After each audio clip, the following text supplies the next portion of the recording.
what happened to Adelita Grijalva, Congresswoman of Arizona 7th, was in fact a constitutional crime.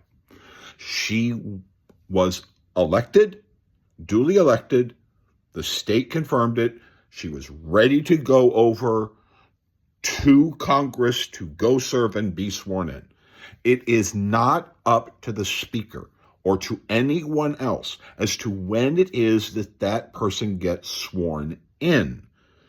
The only reason why she's being sworn in, let's just face it, because in order for the government to open, she has to be sworn in because Congress is not allowed to do a vote. And the Democratic Party was prepared to make certain that Congress would not be able to vote or do anything until she is sworn in, because that's the rules of the Congress. But denying her this vote, denying her being allowed to be a congressperson, prevented and injured the constitutional rights of every single Arizonan who voted for her or didn't vote for her in Arizona's 7th, because now that she has a Congress office set up, she can do services. Their vote, be it the vote that made her a congresswoman or didn't, those votes were ignored. And a constitutional crime was committed. And those structures that prevented her from being able to hold public office, the office that she won, must be held to account. Why?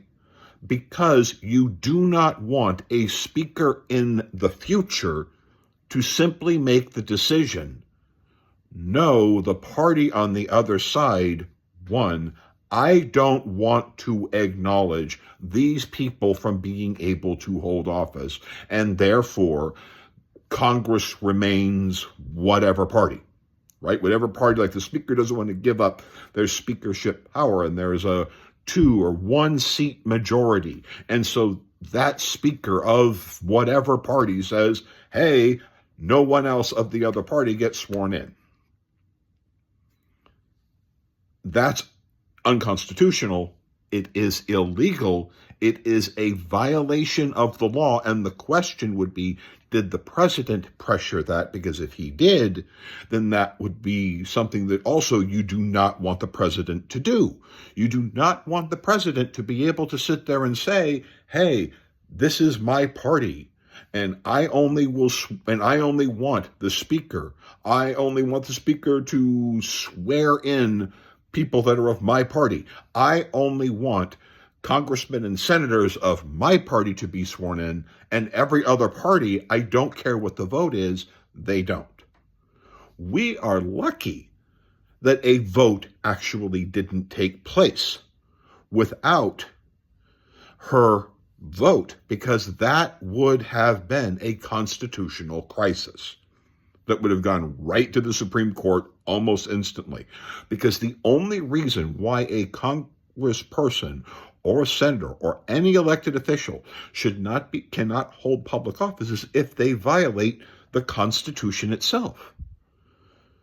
Like if they are violations of the 14th Amendment, Section 3.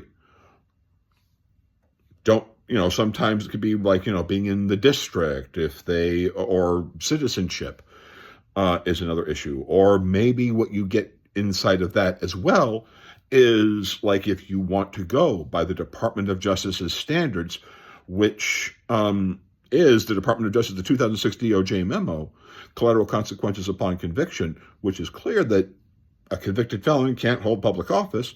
She has none of those issues. She gets to be cited. Now, granted, there have been multiple times throughout American history where some congressmen didn't necessarily get sworn in the exact same day they were elected. No, some of those, but almost pretty much all of those were because, except of, I think there was one congressperson who actually had a 14th Amendment Section 3 violation. And he was, just before World War I. I forgot his name. So there were other congressmen whose right to be a congressman was challenged. That is a reasonable delay. But if there isn't a challenge to that congressperson's position, then it's up to that congressman or woman as to when it is that they want to be sworn in.